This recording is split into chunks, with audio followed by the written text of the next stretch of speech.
I'm Mark Morgado, President and CEO of Savings Bank of Danbury.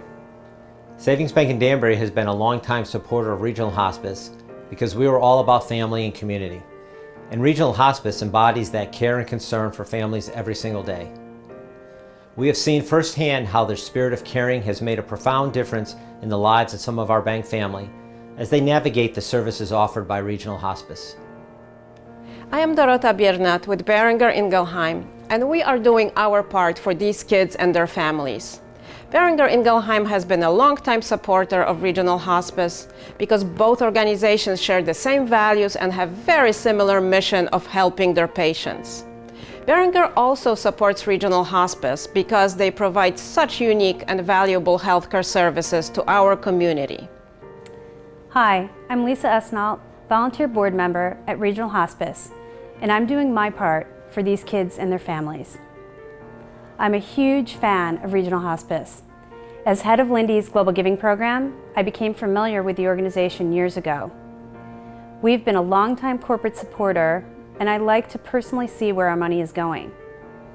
From the moment I stepped into the center, it was obvious that an enormous amount of care and concern went into its planning.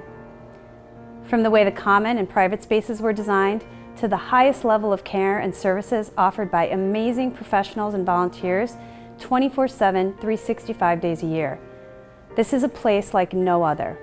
Hi, I'm Mike Bontempo. And I'm Chris Burnell with Branson Ultrasonics, and we are doing our part for these kids and their families. Branson Ultrasonics has been a long-time supporter of Regional Hospice because we know how well the organization provides support for the families who are going through the death and dying process. 5 years ago, the nonprofit changed the landscape of hospice care when it built the Center for Comfort, Care, and Healing. Now, Regional Hospice is applying its special magic to benefit babies and children with terminal illnesses with the North Star Pavilion, where they can spend time in nature or under the planetarium ceilings in their private suites. Whether for a day, a weekend, a month, or a year, the North Star will be a specialized care option for the thousands of families regionally who face the unimaginable each year. I invite you to join Regional Hospice in changing the lives of kids like Oliver, Corinne, Chelsea, and Cody. With your help, the North Star will be the light that guides them home.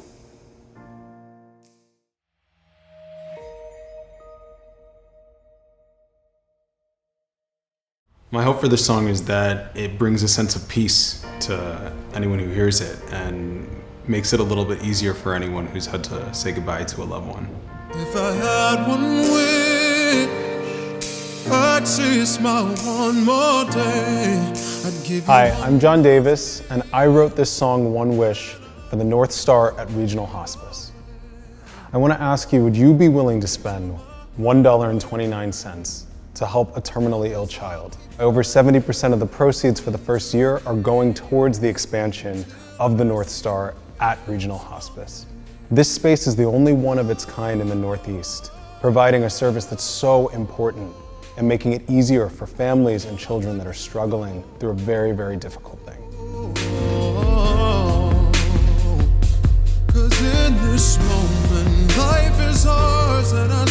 If you want to be a part of it, go ahead and download the song and help support Regional Hospice building this incredible facility, and know that you've done something amazing for a family that might be saying goodbye to their child too soon. Thanks so much.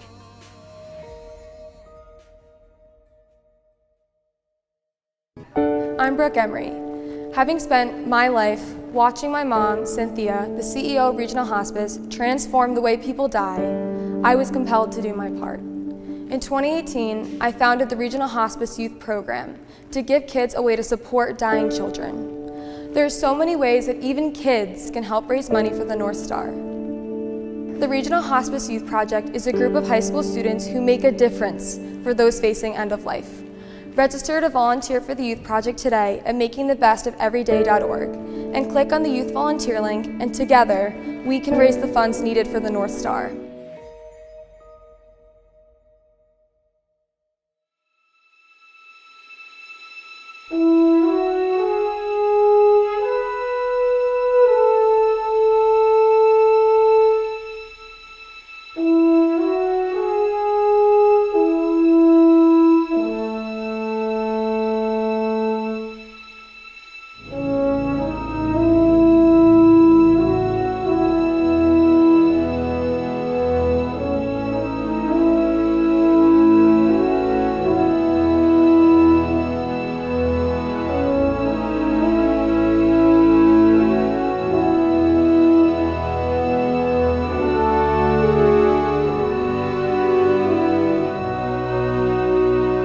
Hello, and thank you for joining us for Regional Hospice's Wish Upon the North Star.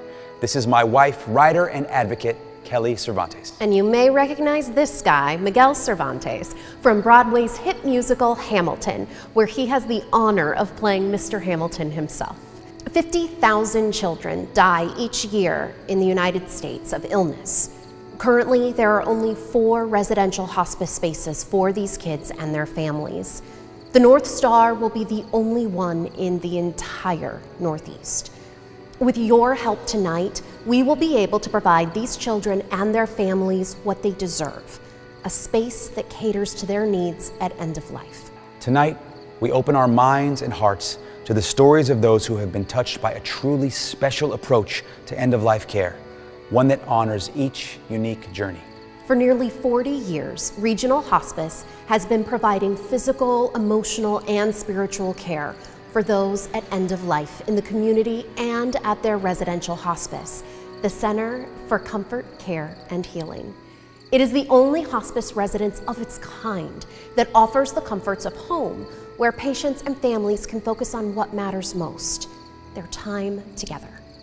One woman's vision has transformed hospice care.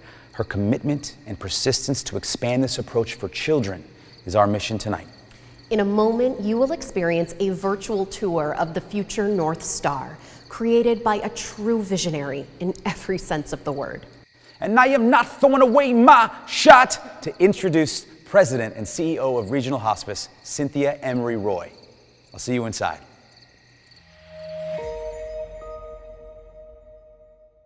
I have met some amazing people in the work that I've done, patients who I've cared for, and I believe that they're angels placed on this planet to teach us lessons, and my job is to help them share that lesson and tell their story.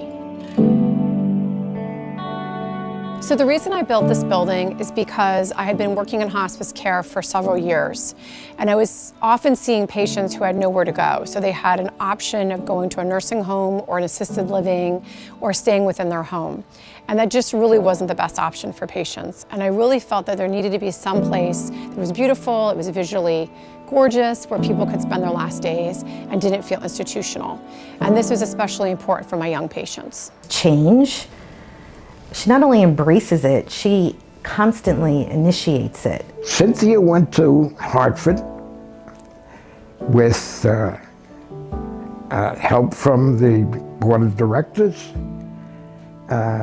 with her dream and her plans, and she pleaded and was ignored. I think the greatest hurdle to getting the center built was the laws in Connecticut did not allow another hospice residence. She never stopped trying.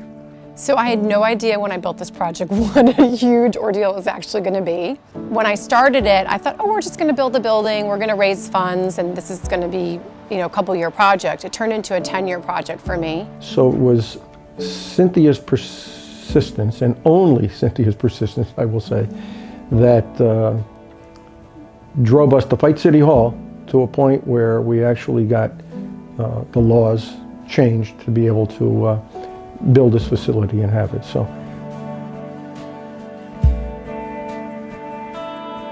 after the regulations got changed, and again, that dream became a little bit closer, the first thing Cynthia did was decide that we would have a blessing of the land. It was a bringing together of all of the staff. Everybody was invited. Everybody had magic markers. People were able to write down their thoughts, their hopes, their wishes on the steel beam, knowing that that went up and was part of what is currently holding this building together. We take care of 150 patients in the community a day in addition to the patients we have here. Patients have to be cared for 24/7 at home and 24/7 here in the center. The biggest challenge for me on a daily basis is keeping all the balls in the air and making sure that patients' needs are being met, their families are being cared for, supported, loved, and that our staff are being cared for as well. When I start working here at Regional Hospice, it's a whole different aspect of the word itself. That's the difference when you bring your child here. Not only do we help caring for your sick child, we also offer a variety of help to the family to make sure that they function as a normal family. We are all here together to provide care and love for that sick child, but at the same time by caring for ourselves as parents. So not only is the center really unique, but the team is really pretty special. They believe in the work that they do. They understand how hard it is to take care of people who are dying, whether it's they came from a nursing home or an assisted living or even an ICU unit, which a lot of our nurses have come from emergency room and ICU environments. They understand what that's like to be in a medical facility, but more importantly, understand what it's like to take care of someone's soul and to walk that journey with them. And it's not only just nursing care that we offer. It's not only the pain that we help taking care of. We addressed the emotional support, the physical support, and also the mental support that the family needs. A lot of people are unprepared when it comes, and they're not ready, and they don't know, and they haven't thought about these things. And you know, that's the benefit of having a woman like Cynthia. She has thought this through very carefully and has had a tremendous amount of experience with it. So when I started in hospice 24 years ago, there was very little discussion about death and dying. We had just started the movement of Dr. Kubler-Ross having her books on grief and bereavement. There was very little conversation about death. People would still whisper it and you don't talk about it. And we've come a long, long way in 24 years. But we have a long way to go still. There's still a lot of fear. People hear the word hospice and it scares them. They think that someone has days and weeks left to live, and in fact they have months and sometimes a year. When I built the center, I always knew that it would be a place I would have children, babies, and adults. What I've come to find out since I've had the center open for 6 years is that I needed to have a separate wing just for kids. And so our goal is to build an environment that takes into account the needs of children to be children until the end of their lives. That it's not children being mixed into a nursing home situation. That it's a place where they can laugh and play and run and, you know, be themselves as children. When you have an infant or an adolescent, they are still in a developmental stage. There are a lot of activities that they are missing because of their illness. Ask, are you in pain? Are you feeling anxious? They don't know those words. They don't know what you're saying. They know they are not feeling well. They do know that, but there's a different way they show these kind of symptoms. So you have to go back to their age and meet them somewhere in order to be able to care for them properly. Building a children's wing like the North Star will provide support and care to the whole tri-state area that we don't have. The need is so great. So many family members suffering, caring for their children. They don't know the services that are available for them.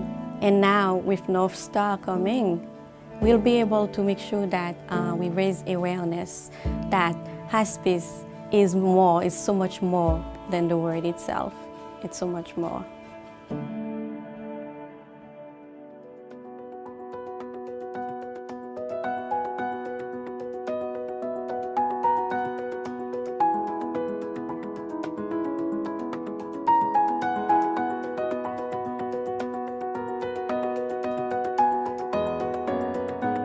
Thank you so much for joining us tonight, and thank you to our donors, sponsors, staff, volunteers, and most of all, our patients and their loved ones.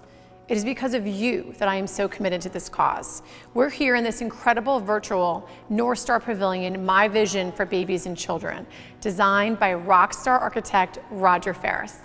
The North Star will be the only space of its kind, one of only 5 residential hospices in the entire country, and the only one in the Northeast that cares for children and babies.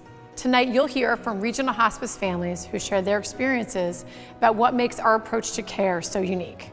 The first family you're going to meet tonight is Sarah and Jeff Bankers, busy working parents with 3 incredibly beautiful sons. In many ways, they're just like you and me. They enjoy skiing and trips to Disney. Their 8-year-old son Jackson was born with an incurable terminal illness. Sarah and Jeff truly make the best of every day. They are a living testament to our regional hospice values.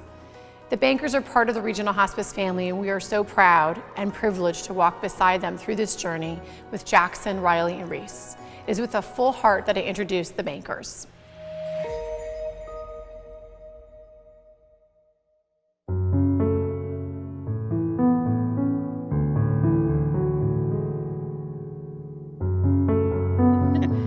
When Jack was a little boy, he was super happy. He was super sweet, and for the first 6 months, he was pretty typical. The difference being is that he was a very quiet baby, a very well-behaved baby. He slept well, which in retrospect, now that we have 2 typical kids, we thought we were the best we thought we were the best parents and he was the best baby ever. Turns out those were the first signs.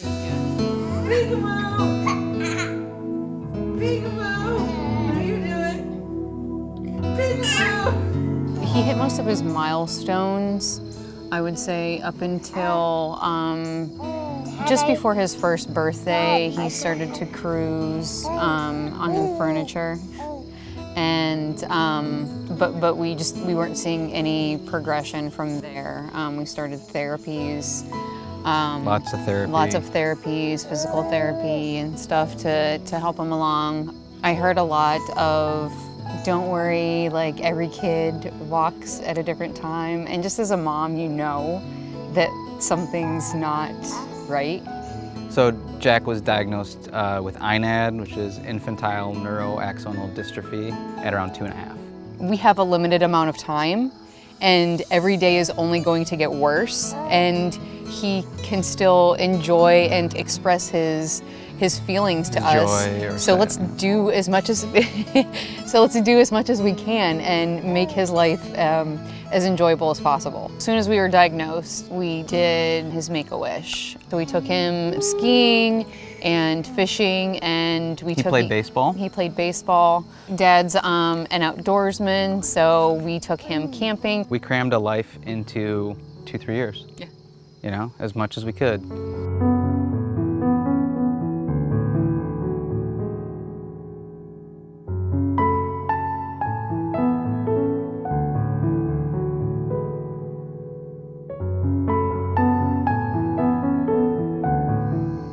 So I think whenever we moved out here, he took a turn for the worse in his regression. It was time for us to start taking care of him, and it was a different stage. Yeah, it's a different stage in his disease, and so hospice allows us to do that, and it takes a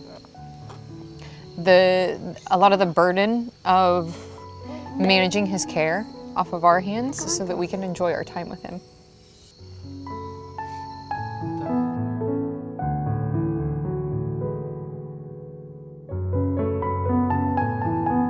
They really give us every tool that we need. Here are all of the tools that we can provide you to deal with Jack's situation. You choose. The time that we've had with Jack is obviously a blessing. And not just in a way that like we got to spend more time than we originally thought with Jack. It's also that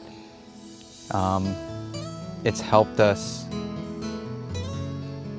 like prepare. Jack's slower end of life is definitely given us time to comprehend what's happening and come to grips with it. And, you know, it's almost like a living mourning.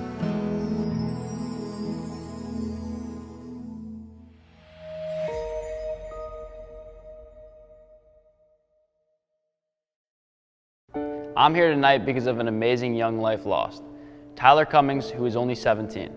He was born with a rare disease that breaks down muscles and nerves, so eventually he couldn't move. And his last home was at Regional Hospice in the Center for Comfort, Care, and Healing. Tonight, we pay a tribute to Tyler and his family as we raise funds for the North Star so kids like Tyler can have their own space. This is Tyler's story.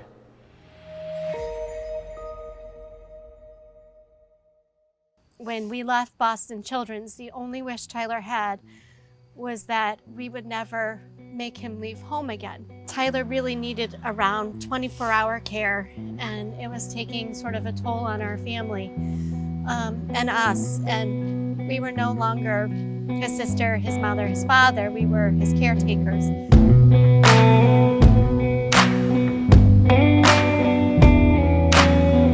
But then I also went into this mode of, I'm gonna be the mom. That changes his path. And same with Steve, my husband. We just didn't believe it, you know? So we were like, we're gonna fight this, and we're gonna do everything we possibly could to keep Tyler alive. He was just the easiest baby. He was never fussy, slept through the night right when we brought him home. I had this intuition pretty early on, maybe when he was around 1 year old. Tyler had missed some milestones at that point, and he was always just a child that sort of sat back and observed everyone else. He wasn't very active in his movement. I think I started noticing when he had started having these tics. So he whistled constantly and he would tip his chair back. I think that's when I realized that something wasn't right and I knew that he was struggling.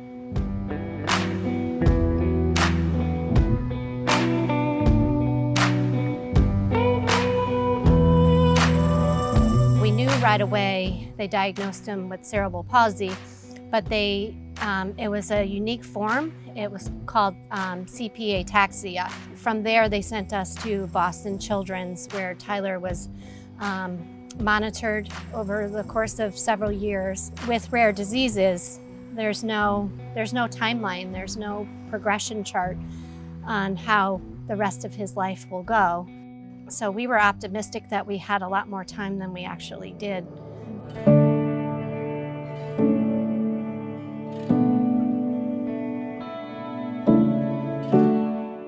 I guess it was before my freshman year. So it was a lot because I was dealing with a lot going into high school. It was just confusing because I didn't know how to deal with it. My friends didn't understand, and it was just, I didn't want to believe it. I didn't think it was ever going to happen.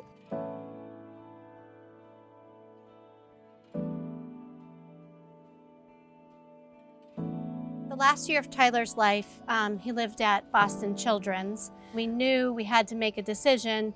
Either you place Tyler in a facility where he would be cared for 24 hours, or you bring him home. You know, I fought so hard and so long to keep Tyler alive. And so when you hear the word hospice, it's a big, scary word. And so while it's this big, scary word to make as a parent of a young adult to enter hospice, it was the best decision I think we as a family ever made. The first time I came here with one of my best friends for a tour. And so when I came, I was like, this is amazing and such a beautiful place. And I found comfort just being here. And so we went back and we talked to Tyler about the center. We had showed him some videos. We explained why we were going to come and why it was so important. And so I've never seen Tyler just be like, okay.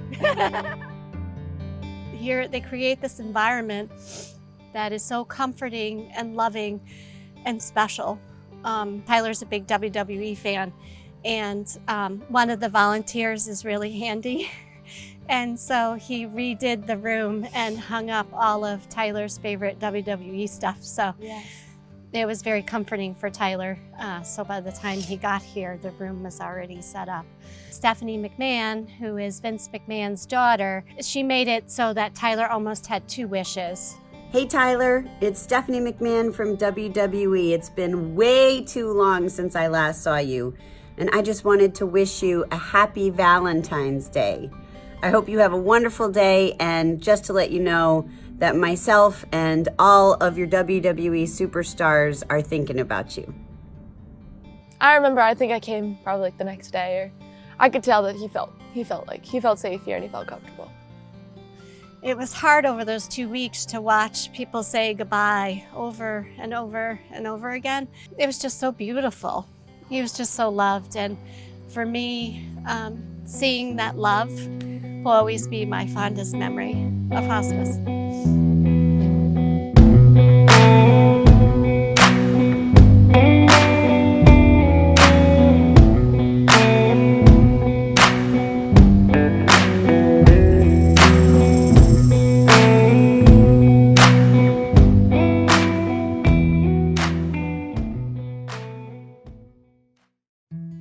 Hi, I'm Casey Cummings, Tyler's sister. We're counting on you to help kids who are walking in the same shoes as my brother. Every donation will make a difference in helping Regional Hospice create a space where kids can just be kids. You can call in your pledge now to 203-456-8208. You can also mail a check to Regional Hospice to the address on your screen. Don't forget to write North Star on the memo line. Last year, Kelly and I lost our daughter Adelaide a few days shy of her 4th birthday. She fought epilepsy and a host of other conditions, and ultimately a neurodegenerative disorder, which is when hospice entered our lives. I remember sitting in a hospital room during one of our many visits when a doctor first recommended palliative care with a hospice team. We had no idea what palliative care was, and to be honest, I thought hospice was a place. While our daughter was not cared for at Regional Hospice, we too were fortunate enough to experience true palliative care and deeply understand the importance of making this philosophy accessible to every family who has had to accept the harsh reality that they will outlive their child. Which is why we need your support now. With the North Star on the horizon, we are raising awareness for what the future of hospice care will look like for children of all ages. Regional Hospice patient Deanna had 2 wishes: to die at home and to get married to her sweetheart. Regional Hospice was determined to grant these wishes, putting together a wedding with a personal bridal message from her favorite singer-songwriter Ed Sheeran was a lofty goal. Her incredible team of nurses, social workers, and staff made her wishes come true.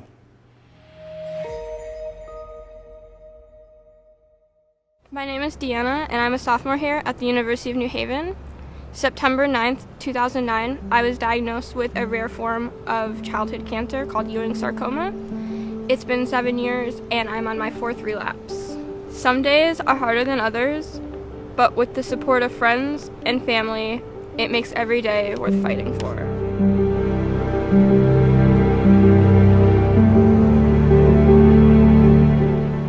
I remember Deanna coming home. We had her in the intramural basketball for the kids, and I remember her coming home and complaining about her leg bothering her. She was a happy, healthy kid up until 13, the age of 13. My wife and I thought it was just, you know, you don't run around a lot, you're running up and down the court, it's muscle issue, this kind of thing. She had a lot of leg pain and not thinking anything out of the ordinary, you know. I just figured it was growing pains. As she complained more, Kim took her to the doctor, and they did some scans on her and everything, and they found nodules in her lungs. And when they biopsied it, it was cancerous. So then they went to the full body scan and found it in her femur. We were in the car driving home when the doctor called, and we left the store. We were in the car driving home, and I turned to her and I said, "I'm really sorry, you know, that you're having to go through this." And she just looked at me and said, "It happens." At that point, I had just been diagnosed with cancer myself, small cell lung cancer. So all I thought of was, I don't want her to go through what I'm going through. 9 months later, she relapsed in her lung. And then when she relapsed the next time, it was in both lungs and became a lot more aggressive. She wanted to live, and since this was taking over her life, she decided to live as much as she could before she wasn't able to do anything again. We all just were hopeful that she was going to beat this. No matter how many times she relapsed, she stayed positive and go off and do things that normal kids do. She just wanted to be a normal kid.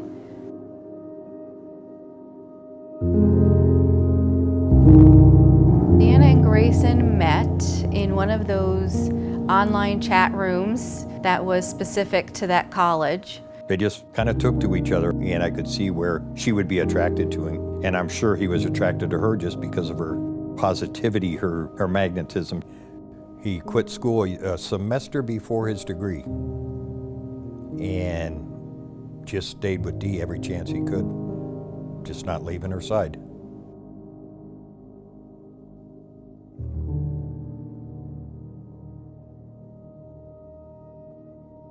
The doctor called me and my husband Al to talk, and that was when he told us that there was really nothing else that he could do because they tried everything.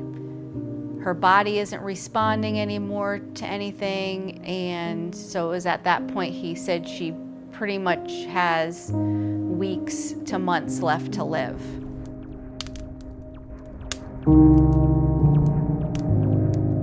It was a few days later we were home, and I see him go outside after Al, and they're sitting on the front porch having a conversation, and they come back in, and then Al says, "Grayson just asked me if he could marry Deanna." He said, all right. I want your daughter to have the experience of being asked to be married,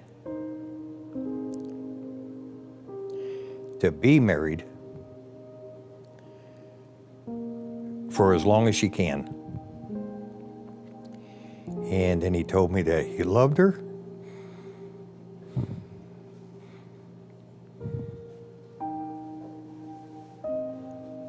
And asked if he could marry her.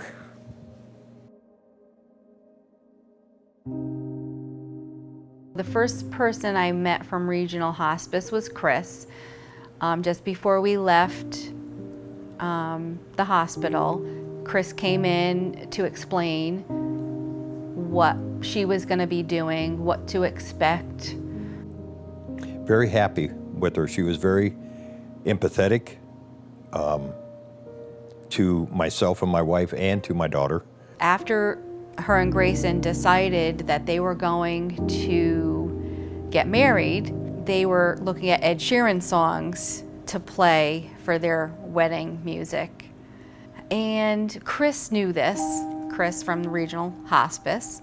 She knew how much Deanna loved Ed Sheeran. So one morning I get a phone call from Chris. It was like 8 o'clock in the morning, not her usual visit time. And she was so excited. She's like, "Can I stop by? I have something." Hey Deanna, I hear that you're getting married at the end of this month, so I wanted to send you a quick message to say congratulations on the wedding, and I hope you have a fantastic time. And yeah, use one of my songs to have a dance to. And yeah, sending all the love in the world.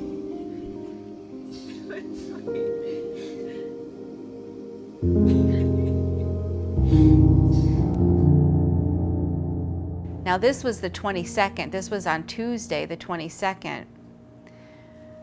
Now Saturday is when they were supposed to be married, the 26th. Grayson was home with Deanna, and Chris was there. And Grayson was crying, and I'm like, "What's going on?" She says, "It's not good." She says, "I don't think she's gonna make the night." So my wife called the Justice of the Peace that was going to perform the ceremony. And about, I think it was 12:30 or 1 o'clock in the morning, we had all her friends, the Justice of the Peace, my mother and father-in-law, her and I, Grayson and his parents, and they married in the living room of the house. These rings are an ancient symbol, so perfect and simple. There is no beginning and no end. It is round like the sun, like the moon, like the eye, like the arms that embrace. So they got married that day. So we didn't think she was gonna make the night. Well, she did. Chris could not believe even that she made the night. her levels came back up, like her potassium level came up. She's like, I never seen that before, ever. So she made it through that. And then we made it to the 26th and went ahead with the wedding, even though they were married.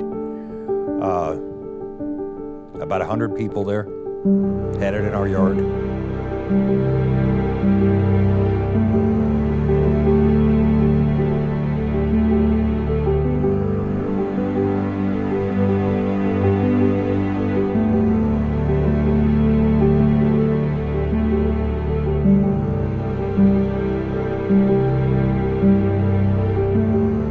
Amazing.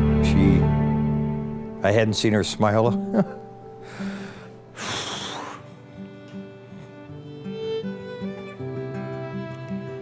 Smile like that in years.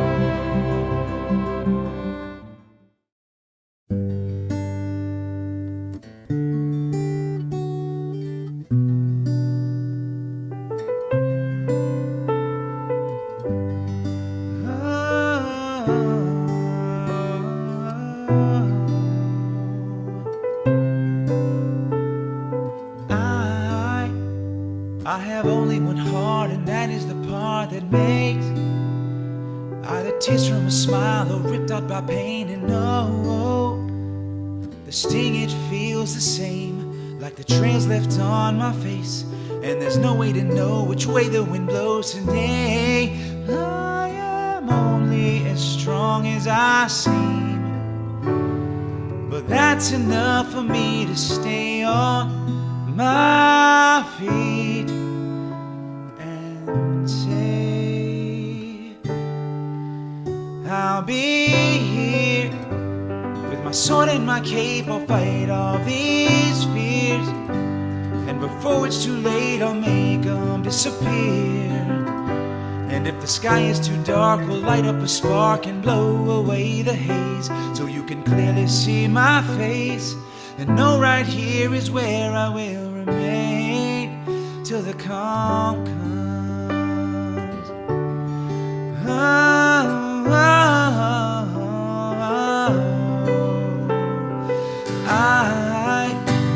I am calling your name and trying to follow your gaze, find the hint of a smile to know you're okay. It's so hard to hide my hate, but I'm trying, baby, wait.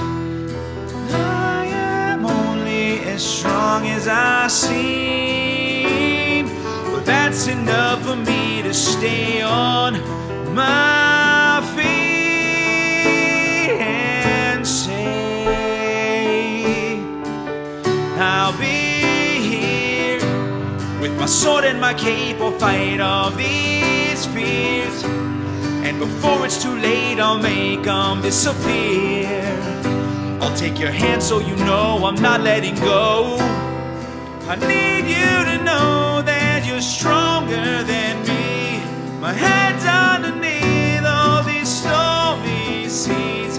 My thoughts turn to you and I'll stand and breathe. La la la la la la la la la la la la.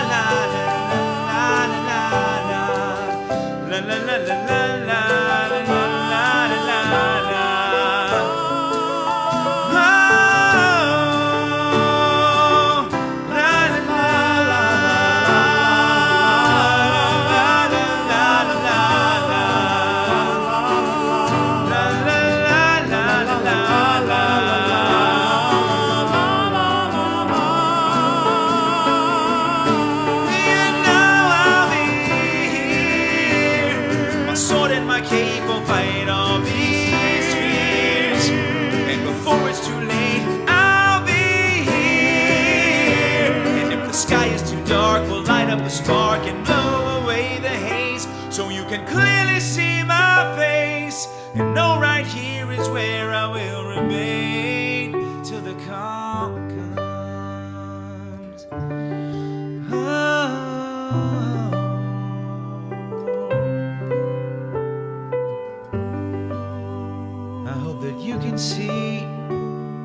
is where I'll be.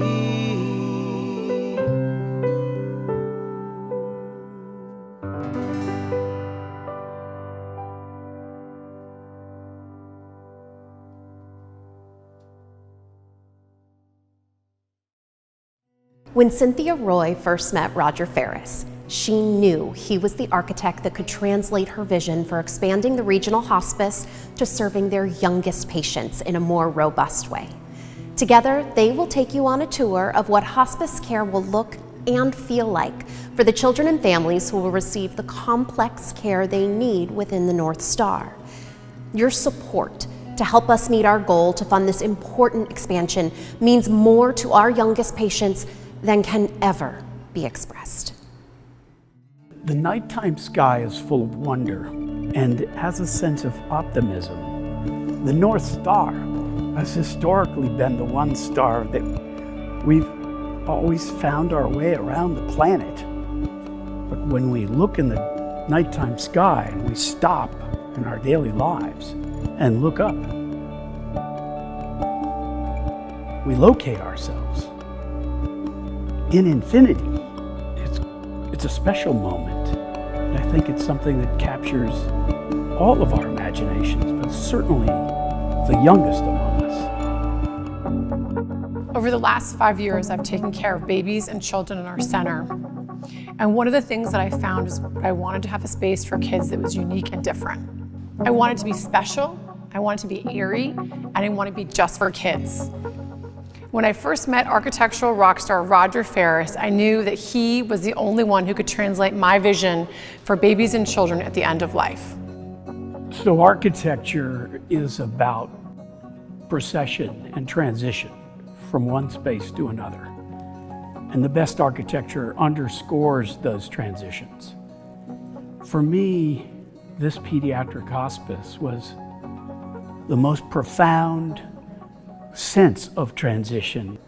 And what's embraced is the ultimate transition from life to something else beyond. One of the most important things about this space is that the beds can roll right out onto the patio and in the garden, and patients can actually feel the sunshine on their face. That is one of the most important things to me. And you see grass in a garden and you look over the treetops where all of the pathways are there that kids can ride their little cars. And to the left over here is the bulletin board where kids can hang their art and their cards and all the playful things that they make here. Fundamentally, what we're creating is a treehouse, is the notion of a treehouse. Being able to inhabit a space in the trees, in nature, elevated above the ground. And it's a imaginative, joyful, wonderful space. And it's clear to anyone who enters the room, be they the kids, the parents, the caregivers, the friends, whomever, when they enter the room, the wall is entirely glass and it looks out. It's a lens out into a tree canopy. And beyond that, to fill it with light that we use to diffuse all of the pressure inevitably that not only the little ones feel, but the caretakers and their families have when they experience the space. It's the embodiment of lots of different experiences that kids have and gone through. And it's elements of so many different things in it, but it's fundamentally a treehouse. The nighttime sky speaks to infinity and everything beyond, and is full of promise.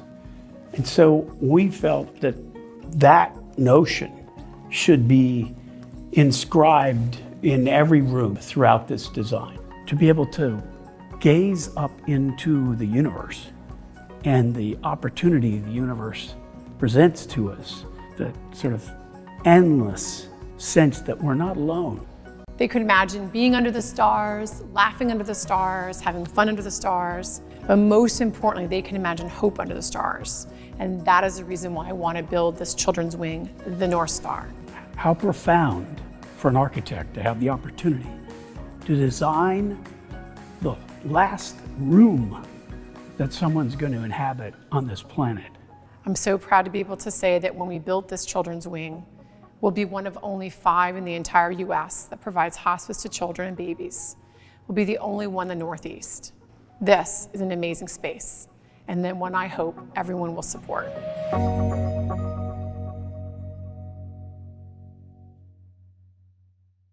Singer-songwriter Jonathan Davis wrote One Wish exclusively for Regional Hospice to honor everyone who has said goodbye to a loved one. Jonathan created a piece of music that captures the essence of loss and beautifully communicates death as an evolution of spirit. One Wish takes us on a journey through the stages of grief and acceptance. One Wish is available now at the Regional Hospice website, makingthebestofeveryday.org. Jonathan is donating over 70% of his proceeds towards the campaign to build the North Star. Download the song for yourself or gift it to a friend or someone you love. Tonight, we give you the gift of One Wish.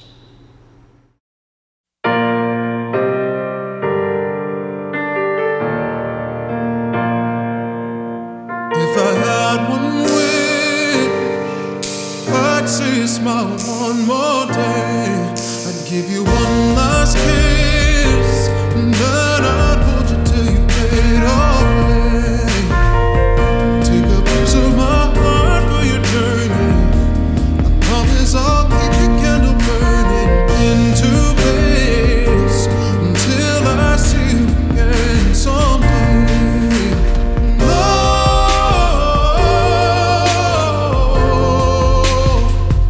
I don't wanna let you go.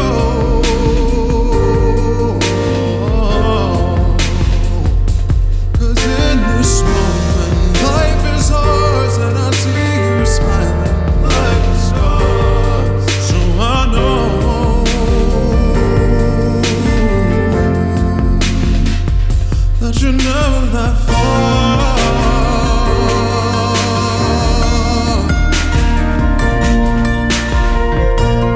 Never that far. If I had one gift, I'd make all of your dreams come true. You'd have no regrets. Yeah, I'd swim the 7 seas for you.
I don't wanna say goodbye.